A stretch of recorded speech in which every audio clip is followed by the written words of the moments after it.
This is Shiba with my 23rd edition of Lockdown Mantra. September 5th is celebrated as Teachers' Day in India. So I was quite surprised to see a message pop up in the chat window on October 5th, just before class started. The message was a wish from a child on World Happy Teachers' Day. A string of messages popped up one after the other from the others, and it felt good to be appreciated. Who is a teacher? I feel everyone and everything around us is our teacher. If we are open enough to listen, be willing to try out a new method, and always be ready for improvement, we learn and grow. Otherwise, we will be sinking into a quicksand of I know it all. And that's the part I enjoy the most about teaching. I tell my children every time, I don't know everything and I love to learn from you. There's a sense of excitement in that one sentence. When we were little, we always dreamt of being this or that. Our generation had very limited choice to pick from what we saw around us. Unlike the present generation who can see themselves atop the International Space Station or diving deep into the Mariana Trench and scaling every field in between. As a little child, the seed of being a teacher was planted in my brain after watching my patient and caring teacher, Miss Anna. She was my kindergarten teacher, and over time, both our families became so close that every day I would go to their home after class.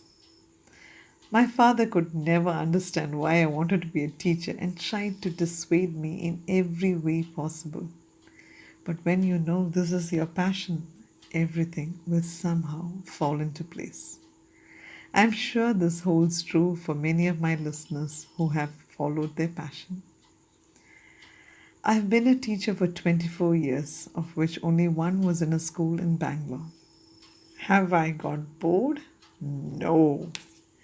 I may have felt tired, defeated, and unappreciated, but I don't think I would want to be anyone else but a teacher. Some of us are born teachers, and some of us are accidental teachers, like my sister. But unlike any other profession, we have a bond with our children that lasts from one generation to the other. When I started teaching, I had my school seniors' children in my class. Then I've had my classmates' children in my class. Soon I will have the children of the kids that I taught in my class. Today I was surprised to get a friend request from a child that I taught back in 2003. So the connection never breaks. While there's a day earmarked for everything under the sun, there's nothing really goes beyond that day. There are days even for every profession, but there's something different about Teachers' Day. Our children always come up with something so special to make us feel worth it. Teachers were under severe stress since online classes began because we knew that we would be taken from under the microscope to the guillotine in no time. Each teacher out there, all over the world, has given their best to that little life in front of him or her. So when the children took time to call us, send us a message or card, create a video and put a show to celebrate us, we became honored, yet humbled. Suddenly, there is a pause in time. Everything moves in slow motion and you let it all sink. Then you tell yourself, all that crazy and odd hours, all that screaming and loving, all that success and failures were worth it. There are times when we feel so exhausted and confused. In such moments, just one talk with a colleague will make us feel that we are not alone. Just one withered flower placed on our table with love will bring a smile on our faces. Just one hug at the end of the day from them will make us feel rejuvenated. I know as a teacher I must have hurt a lot of children unintentionally. I know I have wronged them. But I know that each life that has entered my class has entered my heart as well. And this is not just my thoughts, it's what every teacher feels, especially the ones teaching older children. They become their lifetime friends.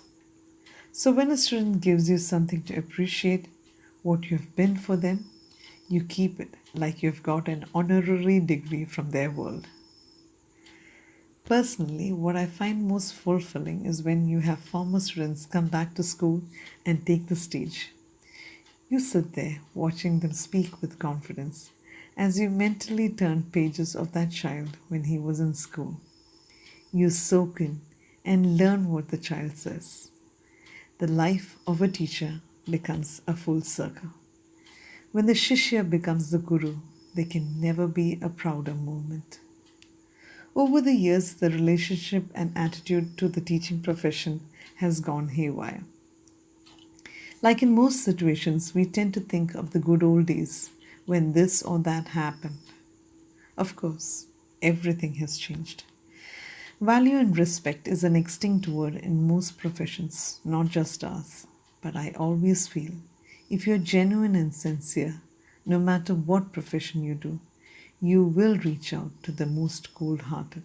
If not, at least at the end of the day, you know you tried. One thing I noticed over these pandemic days is that the problems faced by the teachers all over the world are the same.